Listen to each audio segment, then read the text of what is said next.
agar data diri teman-teman itu tidak jelek di Slick OJK dan BI Checking ya.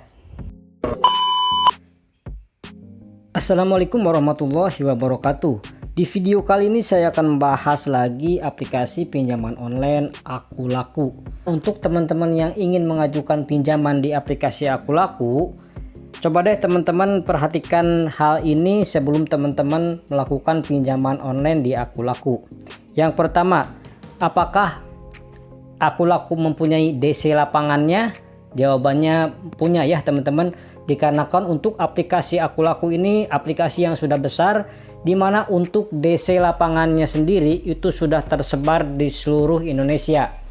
Dan tidak hanya itu, aplikasi Akulaku juga sudah bekerja sama dengan online marketplace. Jadi teman-teman harus pikirkan hal tersebut sebelum teman-teman mengajukan pinjaman di aplikasi Akulaku. Yang kedua, kemudian apakah Akulaku itu termasuk legal atau ilegal?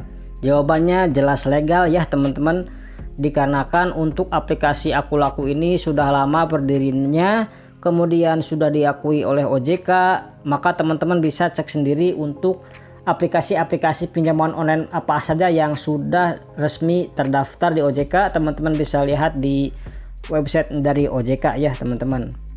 Nah, setelah itu, jika telat bayar Akulaku, apakah bisa pinjam kembali?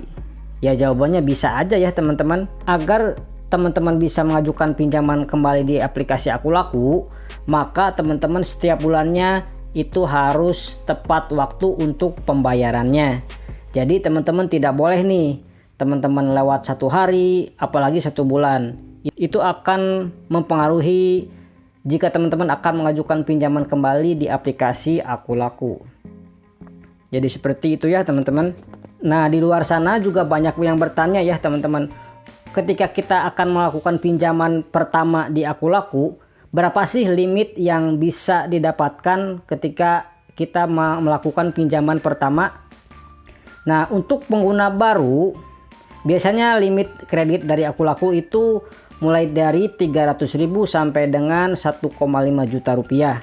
Tapi itu tergantung dari data diri teman-teman ya. Artinya data diri itu ketika kita melakukan pinjaman, kita itu diwajibkan untuk mengupload sejumlah dokumen. Yang pertama KTP. Jadi pastikan teman-teman tidak mempunyai tunggakan ataupun pinjaman di aplikasi-aplikasi lain.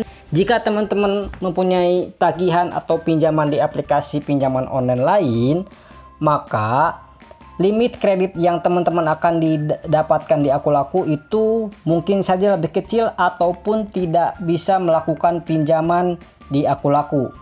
Nah, ini merupakan salah satu sebab kenapa sih ketika kita baru pertama mengajukan pinjaman di Akulaku itu ditolak ya. Salah satunya yaitu ya teman-teman, jadi data diri teman-teman itu sudah pernah melakukan pinjaman di aplikasi lain.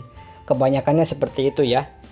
Dan yang terakhir yang harus teman-teman ketahui untuk aplikasi Akulaku itu, kapan sih DC atau debt collector Akulaku datang ke rumah teman-teman? Jawabannya yaitu kurang lebih sekitar 90 hari ya. Untuk di bulan pertama itu biasanya pinjaman online semisal Akulaku dan Kredit Pintar itu akan menginformasikan kepada teman-teman. Jadi H3 sebelum jatuh tempo itu teman-teman akan dihubungi oleh pihak dari Akulaku ya, yang mana untuk mengingatkan bahwa pinjaman teman-teman itu akan jatuh tempo. Jadi seperti itu ya. Untuk DC Akulaku itu biasanya akan mengunjungi rumah teman-teman setelah 3 bulan teman-teman tidak membayar cicilan, itu akan datang ke rumah teman-teman. Jadi pertanyaan itu sering sekali dilontarkan kepada para pengguna baru yang akan mengajukan pinjaman di Akulaku. Nah, kesimpulannya, untuk teman-teman yang akan mengajukan pinjaman di Akulaku, teman-teman harus gunakan uang tersebut untuk kebutuhan produktif. Semisal teman-teman berjualan, kemudian menambah modal usaha.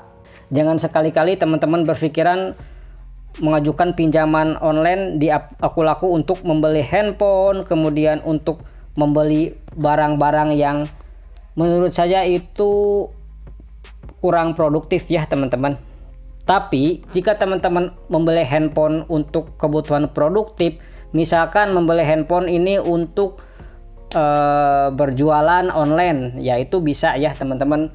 Jadi teman-teman harus perhitungkan terlebih dahulu matang-matang, teman-teman harus pikirkan dahulu agar data diri teman-teman itu tidak jelek di Slick OJK dan BI checking ya. Mungkin cukup sekian informasi yang saya sampaikan. Mudah-mudahan informasi ini bermanfaat untuk teman-teman semuanya yang akan melakukan pinjaman online Akulaku. Terima kasih telah menonton video ini. Nah, jika teman-teman mempunyai pengalaman meminjam uang di aplikasi Akulaku, coba deh teman-teman bisa sharing-sharing pengetahuannya di kolom komentar agar saya dan lainnya itu mengetahui ya. Hitung-hitung memberi informasi ya teman-teman. Terima kasih telah menonton video ini. Saya pamit. Wassalamualaikum warahmatullahi wabarakatuh.